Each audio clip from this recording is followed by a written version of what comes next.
শুভেচ্ছা সবাইকে স্বাগত জানাচ্ছি আজকে 4 নম্বর লিসেনে ওয়ার্ডপ্রেস শিখি।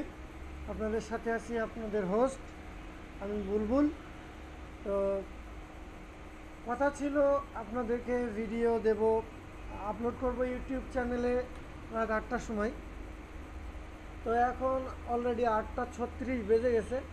তো ইউটিউব চ্যানেলে একটা কপিরাইটের সমস্যার কারণে এই সমস্যাটা হয়েছিল। তো সেই সমস্যাটা সলভ করার পরে আমি ভাবলাম যে এটার উপরে একটা ভিডিও করি। তো ওটার উপরে একটা ভিডিও টিউটোরিয়াল করছি, করার পরে ওইটা আমি অলরেডি ইউটিউবে দিয়ে দিছি আমার চ্যানেলে। আশা করি হয়তো বা আপনারা যারা সাবস্ক্রাইবার আছেন অলরেডি পেয়ে গেছেন। তো এখন ভিডিওটা তৈরি করছি, হয়তো বা নেক্সট 1 ঘন্টা পরে পেয়ে যাবেন ইনশাল্লাহ ভিডিওটা ইউটিউব চ্যানেলে। তো বলে রাখি যে গত তৃতীয় ভিডিওতে আপনাদের বলছিলাম যে আমি অসুস্থ আছি। তো আশা করি আমার ভয়েস ক্লিয়ার হয়েছে এবং একটু স্ট্রংও হয়েছে। তো তার মানে আমি সুস্থ হয়ে গেছি আপনাদের দোয়ায় এবং উপরওয়ালার রহমতে। তো আপনারা যারা আমার জন্য দোয়া করছেন তাদেরকে আমি ধন্যবাদ জানাই। তো শুরু করছি আজকের লিসেন। তো আজকে ওয়ার্ডপ্রেস শিখি আমি একটা পার্ট দেখাবো। গতদিন দেখাইছিলাম পোস্টের ব্যাপারে, তো আজকে হয়তো বা অন্য একটা পার্ট দেখাবো। তো আসলে আমি ওইভাবে দেখে শিখি না, আমি ওইভাবে দেখি না, আমি কাজ করতে করতে যেটা দেখি সেটাই আপনাদের শেখাবো।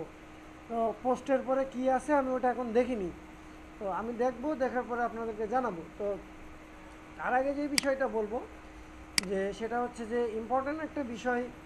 আমি ওয়ার্ডপ্রেস যখন ঢুকলাম ড্যাশবোর্ডে তখন আমি দেখছি, তো আপনাদেরকেও আমি দেখাই, কারণ দেখানোই সবাইকে দেখানোই ভালো।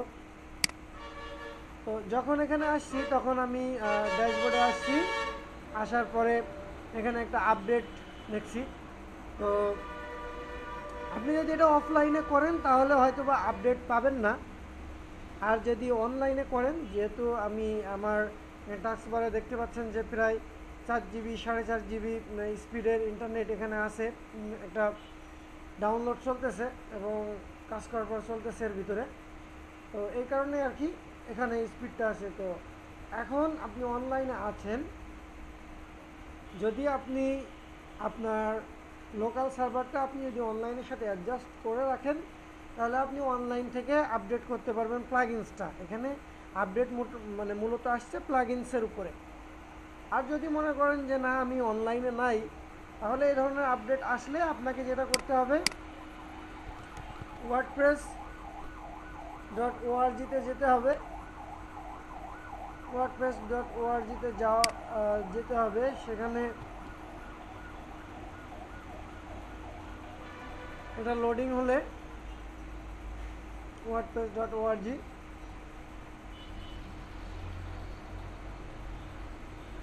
এখানে ওয়ার্ডপ্রেসের মূলত হট্টাকর্তা wordpress.org। তো আপনি সরাসরি চলে যাবেন প্লাগইনস যে অপশানটা আছে এখানে দেখা যাচ্ছে, প্লাগইনসে ক্লিক করবেন, প্লাগইনসটা আসবে। তো কোন প্লাগইনসটা আর কি আপনার আপডেট চাচ্ছে সেটা দেখে নেবেন, এবং এটা মোস্ট কমন একটা প্লাগইনস। তো এখানে এই প্লাগইনসটা আপনি এখান থেকে ডাউনলোড করে নিতে পারেন। এটাকে কী বলে, এক ইজ মিট। তো এটা হ্যাকিং থেকে বাঁচায় আর কি ওয়েবসাইটটা। এটা একটা পেইড একটা সফটওয়্যার, ফ্রিতে করা যায় না। তো এখান থেকে ডাউনলোড করে এটা আপনি চাইলে সরাসরি আপনার যে লোকাল হোস্ট সার্ভার আছে যেখানে প্লাগইনসে আমি দেখাই দেওয়াটাই ভালো। লোকাল হোস্ট আমার কম্পিউটারটা ওপেন করলাম, সি ফোল্ডারে ঢুকবো, ঢোকার পরে আমার যেখানে যে জাম্প্যাক্ট আছে এর ভিতরেই তো আমার ওয়ার্ডপ্রেসটা ইনস্টল করা।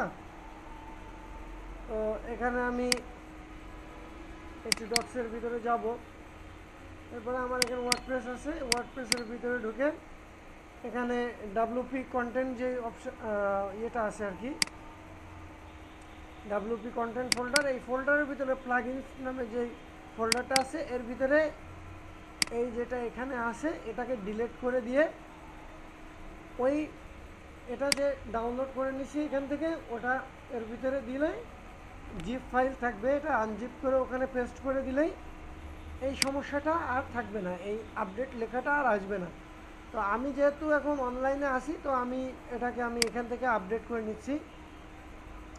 প্লাগইনসে এখানে যেটা আপডেট করার প্রয়োজন সেটা এখানে আপডেট ক্লিক করলেই সেটা সিলেক্ট হয়ে যাবে। আর যদি অনেকগুলো থাকে তাহলে সিলেক্ট অলে ক্লিক করলে সবগুলো একবারে সিলেক্ট হয়ে যাবে, একটা একটা করে করার দরকার নাই।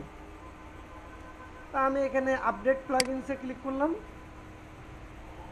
আমার প্লাগইনসটা এর ভিতর থেকেই ডাউনলোড হবে, ওখানে এক্সট্রা হয়ে যাবে, ওখানেই পেস্ট হয়ে যাবে, আমার আর কিছু করা লাগবে না। আর আমি যদি ম্যানুয়ালি করতে চাই তাহলে এখান থেকে ডাউনলোড করতে হবে, ওটাকে জিপ ফাইলটাকে আনজিপ করার পরে আমার এখানে পেস্ট করে দিলে এটা আপডেটটা আর থাকবে না। তো আশা করি এই আপডেটটা বুঝতে পারছেন। থিমের ব্যাপারও এক, থিম আপডেট করতে হলে এখান থেকে আপডেট করতে হবে যে থিমটা প্রয়োজন এটা। আর বাদ বাকি আপলোডসগুলো এটা অন্যান্য জিনিস, এগুলো পরে দেখাবো। আপাতত এই পর্যন্তই, বেশি দেখার দরকার নেই, ডে বাই ডে আসলেই বুঝতে পারবেন। তো এখন আমি এটা কেটে দিই। এখানে দেখা যাচ্ছে যে লেখা আছে যে অ্যাকিসমিট আপডেট সাকসেসফুলি শো ডিটেলস। এখানে যদি আপনি ডিটেলসে ক্লিক করেন যে এখানে কোন কোন ব্যাপারটা কী হয়েছে এখানে দেখাই দিচ্ছে। যাই হোক, এটা এ পর্যন্তই। আপডেটের ব্যাপার যখন আসবে, কোথায় কী আপডেট হয়েছে এখানে আমার দেখাই দিচ্ছে যে অমুক জায়গায় অমুক হয়েছে, একটু সমস্যা আছে আপডেটের, এত নম্বর লাইনে একটা সমস্যা আছে, ওটা পরের ব্যাপার, অনেক ডিপ ব্যাপার। তা আপাতত আমরা যেটা দেখছি এটাই দেখতে থাকি। তো এখন মূল লিসেনে ফিরে আসি। গতদিন এখানে আমরা দেখছিলাম পোস্ট, অল পোস্ট, কীভাবে অল পোস্ট দিতে হয়, অ্যাড ক্যাটাগরি ট্যাগ কীভাবে করতে হয়, এগুলো বিস্তারিত দেখাইছিলাম।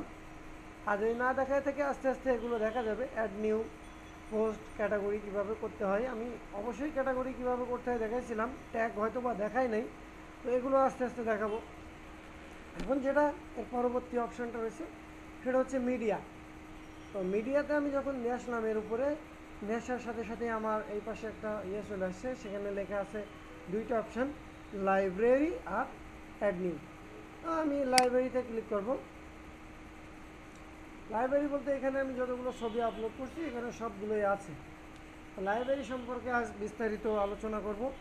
আশা করি লাইব্রেরি নিয়ে আর কোনো সমস্যা আপনাদের থাকবে না যদি এই ভিডিওটা আপনারা কন্টিনিউ করতে থাকেন।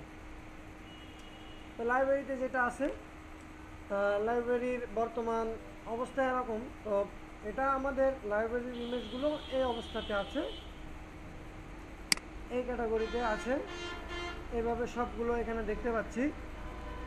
আর যেগুলো আছে যে এগুলো হচ্ছে একটা একটা করে কি নামে কি দেয়া, এটা যদি আমি এখানে ক্লিক করি ইমেজগুলো এক একটা আলাদা আলাদা নামে বিষয় অনুযায়ী এখানে চলে যাবে, দেখাবে। তো এইগুলো হচ্ছে এখানকার এই ব্যাপার। একটা হচ্ছে নাম সহ কে আপলোড করছে, কি ছবি কবে আপলোড করছে, অথর মানে কে আপলোড করছে, এখানে কোন বিষয়ের উপরে আপলোড করছে সেটা, কে কোন তারিখে আপলোড করছে, এটা এখানে ডেট, সব কিছু এখানে দেয়া আছে। এটা এই ব্যাপার। এর পাশে যেটা আছে সেটা হচ্ছে ইমেজ। মোট ইমেজ কয়টা আছে? মোট ইমেজ আছে 12টা, ইমেজ 12টা আছে। সবগুলো ইমেজ এখানে 12টা আছে। আমি যদি এখন ইমেজে ক্লিক করি, আমি অ্যাপ্লাই করলে ফিল্টার করলে এখানে 12টা ইমেজই দেখাই দেবে। আর এরপরে যেটা আছে সেটা হচ্ছে যে আনঅ্যাটাচড, এটা যে আমি অ্যাটাচড করিনি এমন ইমেজ আছে 9টা। মোট ইমেজের মধ্যে 9টা আমি অ্যাটাচড করিনি। তো আমি এখানে যদি আমি ফিল্টারে যাই, ক্লিক করলে দেখাবে যে এই ইমেজগুলো আমি আসলে ব্যবহার করিনি। তাহলে 12টা ইমেজের ভিতরে আমার 9টা ব্যবহার করিনি, তাহলে 9, 10, 11, 12, 3টা ইমেজ আমি ব্যবহার করছি। সব মিলে ওভারঅল ইমেজ আছে 12টা সরি।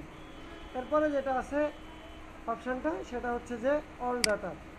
তো এখানে ডাটা আমি কবে, ফেব্রুয়ারিতে আপলোড করছি কোনগুলো, মার্চে আপলোড করছি কোনগুলো, এগুলো এখানে দেখাবে।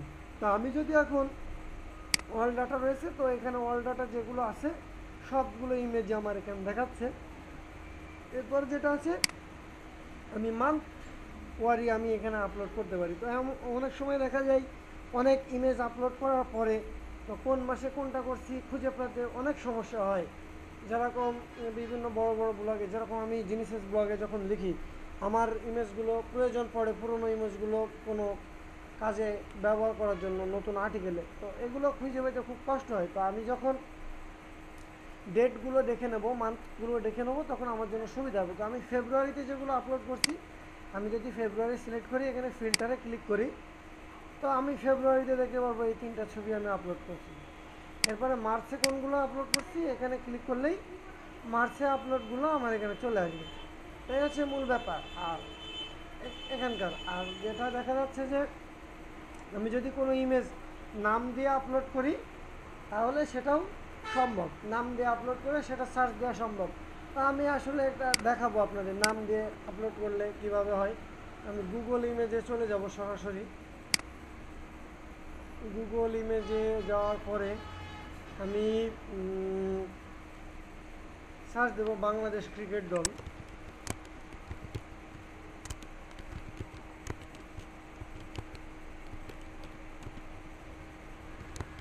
বাংলাদেশ ক্রিকেট দল দিয়ে আমি সার্চ দিলাম, এখানে বেশ কিছু ইমেজ আসছে।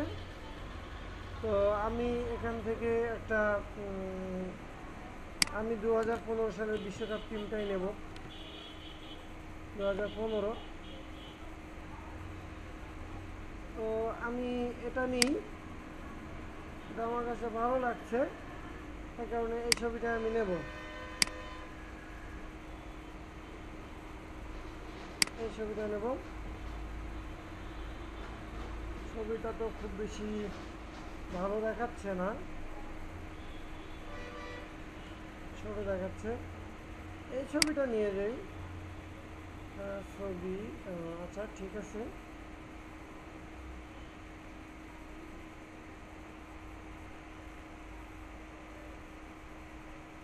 এটাই নিই আপাতত, এটাকে আমি সেভ করলাম। সেভ ইমেজে যেয়ে আমি ক্লিক করলাম। তো আমি আবার বলছি যে এখানে যে আমি ছবিগুলো নিচ্ছি গুগল থেকে, কপিরাইটে হয়তো বা সমস্যা হবে। আপনারা চেষ্টা করবেন এমন কোথা থেকে ছবি নিতে যেখান থেকে কোনো কপিরাইটের সমস্যা না হয়। তো আমি এখানে হয়তো বা নিতে পারি যে বাংলাদেশ ক্রিকেট দল লিখতে পারি।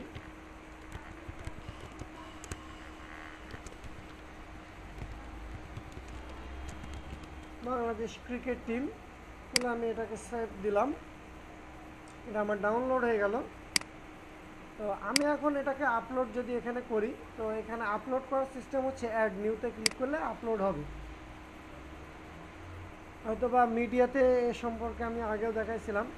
ফাইল আমি এখানে টেনে নিয়ে এসে ছেড়ে দিলেও হবে, কিংবা এখানে সিলেক্ট ফাইল করলেও হবে। এখান থেকে আমি এখানে বাংলাদেশ ক্রিকেট টিম যে ইমেজটা আমি কিছুক্ষণ আগে ডাউনলোড করলাম, ওটাকে সিলেক্ট করে ওপেনে ক্লিক করলাম, এটা আমার আপলোড হয়ে গেল। এটা আপলোড হয়ে গেল। এখন আমি মিডিয়া লাইব্রেরিতে ক্লিক করলাম, মিডিয়া থেকে। এখন আমি যদি এখানে সার্চ দিই বিএন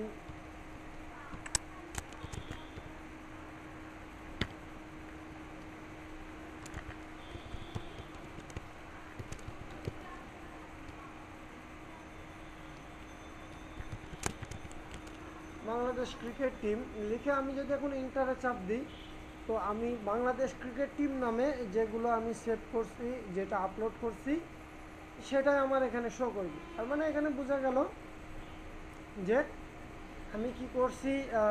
ছবিগুলো আমি এখান থেকে চাইলে নিয়ে আসতে পারি নাম দিয়ে, সার্চ দিয়ে।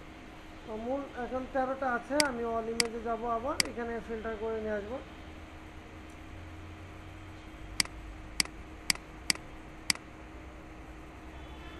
আচ্ছা, আমি এখান থেকে এটাকে কেটে দেবো, দিয়ে এটাকে আমি ফিল্টার করব। এখন সবগুলো ইমেজে আবার চলে আসবে।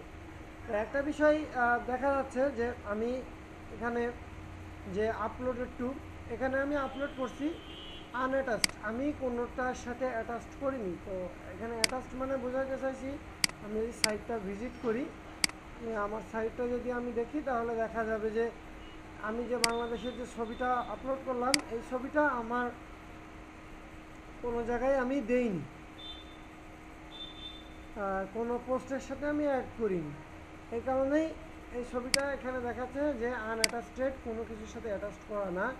আর এই ছবিগুলো লেখা আছে যে কোন আর্টিকেলের সাথে কিংবা কোন লেখার সাথে অ্যাড করা আছে সেটা এখানে আমি দিচ্ছি, সাথে ডেট অ্যান্ড টাইমটা এখানেও দিয়ে দিচ্ছে, এখানেও দিয়েছে।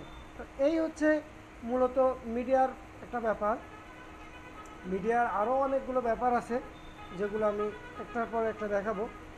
এরপরে আমরা দেখতে পারবো যে ছবির যে ব্যাপারটা আছে, ছবিটা কোন ফরম্যাটে আছে, পিএনজি ফরম্যাটে আছে, জেপিজি ফরম্যাটে আছে, কোন ফরম্যাটে আছে এগুলো আমরা চাইলে দেখতে পারি। এই যে এখানে আছে যে এটা জেপিজি ফরম্যাটে আছে, এটা আছে পিএনজি ফরম্যাটে। এখানে ছবি কোনগুলো কোন ফরম্যাটে আছে এখান থেকেও দেখতে পারবো। এরপরে যে কথাগুলো হচ্ছে যে মেন যে কথাটা, এখান থেকে চাইলে আমরা ইমেজ মানে কোনো ধরনের কাটা ছাটা ছাড়াও আমরা ছবি ছোট করতে পারি। তো এখন ওই বিষয়গুলোই দেখব। তো এখানে আমি এই ছবিটা আপলোড করছি, এই ছবিটাই এখন কাটাছাটা করার চেষ্টা করব। তো এখানে আমি চাইলে সিলেক্ট করেও কাটাছাটা করতে পারি, আর না সিলেক্ট করেও কাটাছাটা করতে পারি। তো আমি প্রথমে যেটা চাই যে এটা আমি দেখে আসবো, আসলে ভিউতে ক্লিক করে আসলে দেখে আসবো যে ছবিটা কেমন লাগছে। এই ছবিটা এরকম দেখা যাচ্ছে ছোট অবস্থা, এটা এই অবস্থায়। তো এটা এই অবস্থায় রেখে দিলাম, আমি ব্যাকে আসলাম, ব্যাক বাটনে ক্লিক করে ব্রাউজারে এখানে আসলাম। এরপরে যে ব্যাপারটা, আমি এখানে যখন যাব তখন এখানে আসবে এডিট বাটন, আমি চাইলে এটাকে এডিট করব। এডিট বাটনে ক্লিক করলে আমার সম্পূর্ণ আলাদা একটা উইন্ডো চলে আসবে। আসার পরে এখানে যে বিষয়টা আছে এটা সম্পূর্ণ একটা নতুন একটা ব্যাপার এখানে চলে আসছে। তো যে ব্যাপারটা এখানে আমি এখন দেখাবো যে এডিটের মূল বিষয়গুলো এখানে আমি সব দেখাবো। এডিটের মূল বিষয় যদি আমি এখানে নিয়ে আসি, এখানে আছে প্রথমে যেটা আছে সেটা হচ্ছে লেখা আছে কি ক্যাপশন। তো ক্যাপশনে যদি আমি এখন যাই, যদি আমি এখানে লিখি ক্যাপশনে বাংলাদেশ ক্রিকেট টিম, এটাকে যদি আমি সিলেক্ট করে কপি করে নিয়ে এসে এখানে পেস্ট করি তাহলে এখানে চলে আসবে ক্যাপশন। আর এটা হচ্ছে অল্টারনেটিভ টেক্সট। অনেক সময় দেখা যায় যে বিভিন্ন ওয়েবসাইটে যে ছবি দেখা যাচ্ছে না, সেখানে ছবিটা নেই, ক্রসে আছে কিংবা ছবিটা ভেঙে গেছে, সেখানে দেখা যাচ্ছে অল্টারনেটিভ একটা টেক্সট থাকে। এই টেক্সটটা এসইওর ক্ষেত্রে কাজে লাগে। অল্টারনেটিভ টেক্সট এটা গুগলে ইমেজ সার্চে কাজে লাগে। এটা পরবর্তীতে আস্তে আস্তে আপনাদেরকে বোঝাবো ইনশাল্লাহ।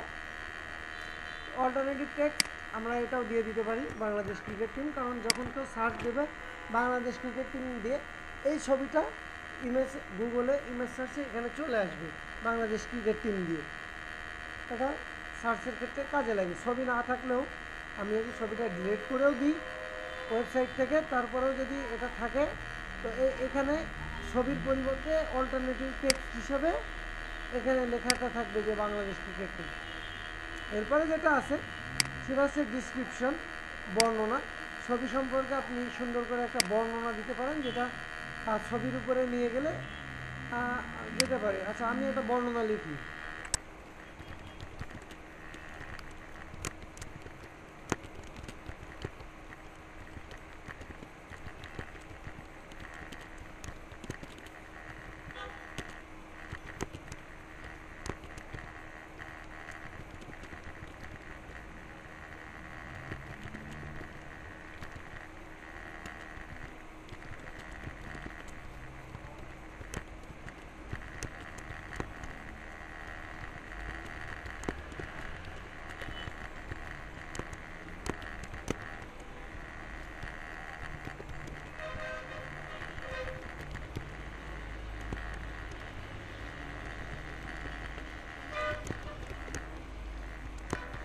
যাই হোক, এটা লিখলাম। আর এখন যেটা করতে হবে যে এখানে এটা দিলাম, এখন আমি এটাকে আপডেট যদি ক্লিক করি এটা আপডেট হয়ে যাবে, ছবিটা নতুন করে আপডেট হয়ে যাবে। যে এখানে লেখা রয়েছে মিডিয়া অ্যাটাচমেন্ট আপডেটেড, তার মানে এখন থেকে এই ইমেজটা ডিলিট করে দিল, এই ক্যাপশনটা থাকবে নিচেই, এখানে লেখা থাকবে বাংলাদেশ ক্রিকেট টিম। ছবিটা ডিলিট হয়ে গেলে এখানে লেখা থাকবে যে বাংলাদেশ ক্রিকেট টিম, ছবির উপরে নিয়ে গেলে এই লেখাটা আসবে। তো আমি একটু পরে দেখাচ্ছি বিষয়গুলো। তো এখন আমি যদি আবার মিডিয়া লাইব্রেরিতে ফিরে যাই এই বিষয়টা দেখানোর জন্য, আমি যদি ভিউতে ক্লিক করি, তো এখানে লেখা আসছে ওইটাই যে আমরা বাংলাদেশি ক্রিকেট টাইগার, যেটা লিখলাম এর বাদ বাকি যেটা সেটা দেখা যাচ্ছে যে এখানে থাকবে,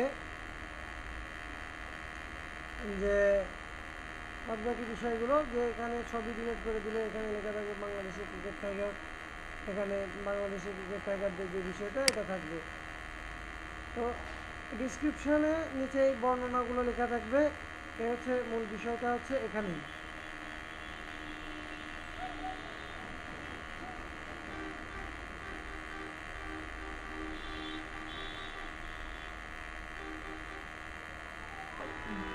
এভাবে এটা এডিট করা যায়। তো এখন ইমেজগুলো আরও এডিট করার জন্য আমি আবারও এডিটে যাব।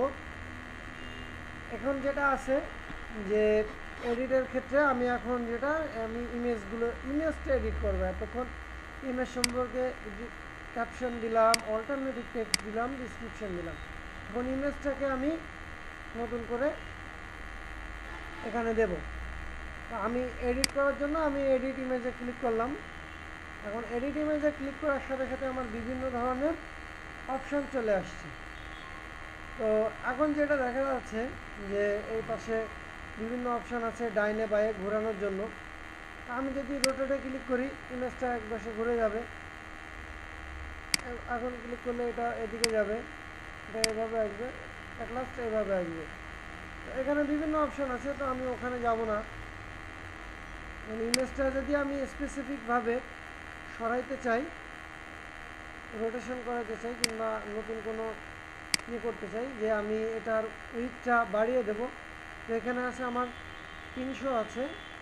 আমি চাইলে এটাকে আমি বেশি করে দিতে পারি, 350 করতে পারি। আমি যদি এখন স্ক্রলে ক্লিক করি তো এটা স্ক্রল হবে।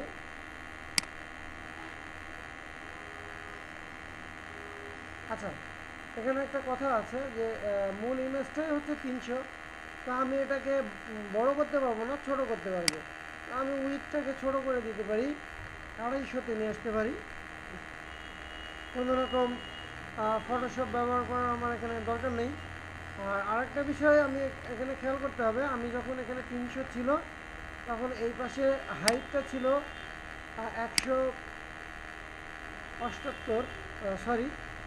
68। আর আমি যদি এখানে 250 করে দিই তাহলে এখানে চলে আসছে হাইটটা 140। এটাই হচ্ছে মূল ব্যাপার। তো হাইটের সাথে উইডথটা এখানে থাকবে।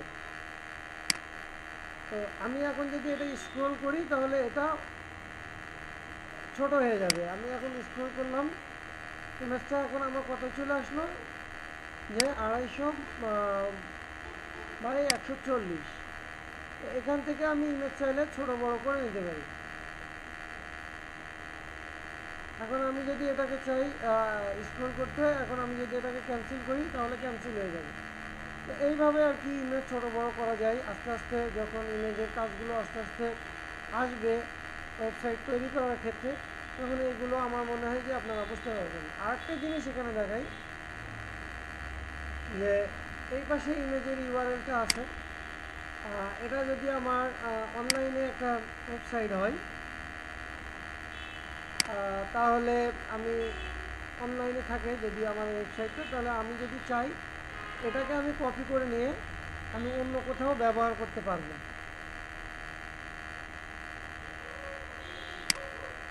আমার মানে হচ্ছে এটাই যে এই ছবিটা আমার যদি একটা ছবির লিঙ্ক আমার যদি একটা অন্য ওয়েবসাইটে থাকে, সেখান থেকে আমি এটা নিয়ে এসে আমি অন্য আরেকটা সাইডে এই লিঙ্কটা দিলে এই ছবিটাই সেখানে শো করবে। এটার জন্য এই পাশে যে লিঙ্কটা আছে সেটা আমাকে কপি করে নিতে হবে, নিয়ে আমি অন্য জায়গায় দিতে পারবো। তো আমি যদি এখন এটাকে আমি পেস্ট করি, এখানে পেস্ট অ্যান্ড গোতে ক্লিক করি, তাহলে আমার শুধুমাত্র ওই ছবিটাই চলে আসবে। এখানে শুধুমাত্র ওই ছবিটাই এখানে চলে আসছে। এখানে আমার কোনো ওয়েবসাইট নেই, কিছুই নেই।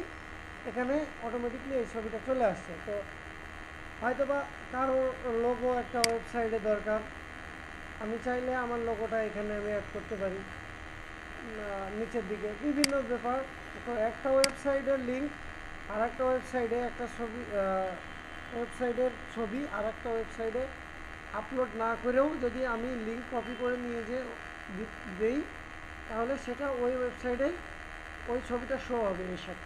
তো সেটা করার জন্য এখান থেকে ফাইল ইউআরএল যেটা আছে, এই ফাইল ইউআরএল থেকেই আমাকে ওটা নিতে হবে কপি করে, তাহলেই ওই ছবিটা ওখানে আরেকটা ওয়েবসাইটে শো করবে। তো আশা করি বুঝতে পারছেন ইমেজের ব্যাপারটা। আরও একটা ব্যাপার আছে ইমেজের, এখনও হয়তো বা শেষ হয়নি। এখানে একটা ব্যাপার আছে, অ্যাকশানের ব্যাপার আছে, বুল্ক অ্যাকশান। এখানে যদি আমি এখন লিখি, এখানে আমি এটাকে ডিলিট করব, এই ইমেজটাকে ডিলিট করব। তো আমি যদি বুল্ক অ্যাকশানে যাই, এখানে যে অ্যাকশানে যে যদি আমি লিখি ডিলিট পার্মানেন্টলি, এটা যদি আমি সিলেক্ট করি বুল্ক অ্যাকশান থেকে, এখন চলে আসছে, আগে ছিল বুল্ক অ্যাকশান, এখন এটা চলে আসছে ডিলিট পার্মানেন্টলি। আমি এটাকে সিলেক্ট করছি, আমি যদি এখন এটাকে অ্যাপ্লাই করি, তাহলে এটা আমার ডিলিট হয়ে যাবে। আমি অ্যাপ্লাইতে ক্লিক করলাম, ছবিটা নেই। আমি যদি এখন এখানে ক্লিক করি, তাহলে আমি এখন আর ওই ইমেজটা আর পাবো না এখান থেকে। এখান থেকে ইমেজগুলো এভাবে ডিলিট করে। যদি সবগুলো ইমেজ প্রয়োজন হয় ডিলিট করতে, তাহলে এখানে উপরের এই বাটনটা চেক দিলেই সবগুলো সিলেক্ট হয়ে যাবে। এবং এখান থেকে যদি আমি ডিলিট পার্মানেন্টলি করি, তাহলে সবগুলোই ডিলিট হয়ে যাবে। আর আরেকটা ব্যাপার যে মাল্টিপল অপশানগুলো রয়েছে, যে আমি যদি মাল্টিপলভাবে, আমার যদি সবগুলো ডিলিট করা না প্রয়োজন হয়, আমি যদি এখান থেকে স্পেসিফিকভাবে যদি ডিলিট করতে চাই, তাহলে এখান থেকে এইগুলো যেগুলো ডিলিট করব এইগুলো আমি সিলেক্ট করে এখানে ডিলিট পার্মানেন্টলিতে গেলেই ডিলিট হয়ে যাবে। আর আরেকটা ব্যাপার আছে যে আমি ইমেজটা এখানে যখন ছবির উপরে যখন আমি নিয়ে আসছি, তখন এখানে একটা অপশন আসছে যে ডিলিট পার্মানেন্টলি। এখানে যদি আমি ক্লিক করি ডিলিট পার্মানেন্টলি, এখানে আমাকে একটা পপ আপ মেসেজ আসছে যে are you about permanently delete the select item, cancel to stop or okay to delete. তো আমি যদি এখানে ওকেকে ক্লিক করি, তাহলে এখানে আমার 3টে ছবি ছিল, ব্রাউজারটা রিলোড হওয়ার পরেই এই ছবিটা আমার ডিলিট হয়ে যাবে। আমি যদি এখন এখানে যাই, এখানে আমার মেসেজ দিয়ে দিচ্ছে উপরে একটা মিডিয়া অ্যাটাচমেন্ট পার্মানেন্টলি ডিলিট। এখানে আমার ছবি এখন 3টার জায়গায় 2টা চলে আসছে। তো এইগুলোই হচ্ছে আসলে মিডিয়ার ব্যাপার। মিডিয়ার আরও অনেক ব্যাপার আছে, আস্তে আস্তে বোঝা যাবে কাজ করলে। তো আজকে আপাতত এই পর্যন্তই, হয়তো বা মিডিয়াটা খুব একটা বিষয় দেখাইতে পারলাম না, আস্তে আস্তে এগুলো দেখাবো। ভিডিওটা খুব শর্ট হয়ে গেল। আর আপনারা সবাই জানেন অলরেডি আমার ল্যাপটপের ফ্যানের বেশ কিছু সমস্যা আছে, যে কারণে বেশ কিছু বাজে নয়েজ ভিডিওতে অ্যাড হয়। আর চেষ্টা করছি নতুন একটা ডেস্কটপ কেনার, একটু ভালো কনফিগারেশনের।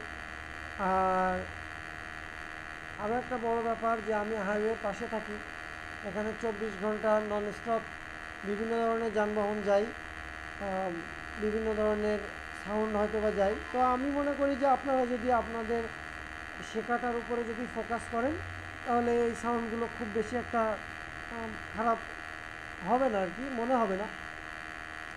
আপনাদের জন্য আমি চেষ্টা করে যাচ্ছি যথাসাধ্য।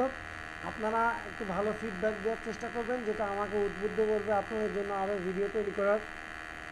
ঢাকাতে আবার ফেরত আসছি, 1 সপ্তাহ প্রায় 8 দিন গ্রামে ছিলাম, আসছি গতকালকে রাত্রে। তো অনেক রাত্রে, রাত 3টার সময় এসে পৌঁছাচ্ছি বাসায়। তো দেখা হবে আবার নিয়মিত, প্রতি শনিবারেই পাওয়া যাবে ওয়ার্ডপ্রেস শিখির এই ভিডিও আমার চ্যানেলে। যারা ভিডিও দেখছেন, শিখছেন, তাদের ফিডব্যাক কামনা করছি। আর যারা মনে করছেন যে ভিডিওটা আরও ভালো করার দরকার, সেটাও আমাকে জানাবেন। আর অন্য কোনো বিষয় জানার থাকলে অবশ্যই ভিডিওতে কমেন্ট করবেন। ফেসবুকে আর আসার দরকার নেই, ভিডিওতে কমেন্ট করলে আমার জন্য সুবিধা হয়। আরও ভিডিওর র্যাঙ্কিংয়ে একটু সুবিধা হয়। আশা করি আপনারা ভিডিওতে কমেন্টসগুলো করবেন। আপনাদের এই ভিডিওগুলো সোশ্যাল মিডিয়া, আপনারা যারা ফেসবুক ইউজ করেন, টুইটার ইউজ করেন, লিঙ্কডইন, আদার্স যেগুলো ব্যবহার করেন সেখানে শেয়ার করবেন। আপনাদের ফ্রেন্ডস যারা আছে তাদের জন্য হয়তো বা সুবিধা হবে এটা দেখার জন্য। তো ভালো থাকবেন সবাই। আবারও বিদায় নিচ্ছি ওয়ার্ডপ্রেস শিখির 4র্থ পর্ব থেকে। আমি বুলবুল। দেখা হবে আবারও আগামী শনিবার ওয়ার্ডপ্রেস শিখির নতুন 5ম পর্বে। নিয়মিত ভিডিও থাকছেই প্রতিদিন কোনো না কোনো বিষয়ের উপরে, যেগুলো আপনাদের হয়তো বা কাজে লাগবে। নিয়মিত ভিজিট করতে ভুলবেন না, আর অবশ্যই সাবস্ক্রাইব করতে ভুলবেন না। সাবস্ক্রাইব করলে সুবিধা এটাই যে আপনাদের ইমেলে আমি নতুন কোনো ভিডিও আপলোড করলে সেটা আপনারা খুব তাড়াতাড়ি পেয়ে যাবেন। তো দেখা হচ্ছে আগামী শনিবার ওয়ার্ডপ্রেস শিখির 5ম পর্বে। সেই পর্যন্ত সবাই ভালো থাকবেন, সুস্থ থাকবেন। আমাকে আজকের মতন বিদায় দেন। আমি বুলবুল আপনাদের কাছ থেকে বিদায় নিচ্ছি। ধন্যবাদ সবাইকে। আল্লাহ হাফিজ।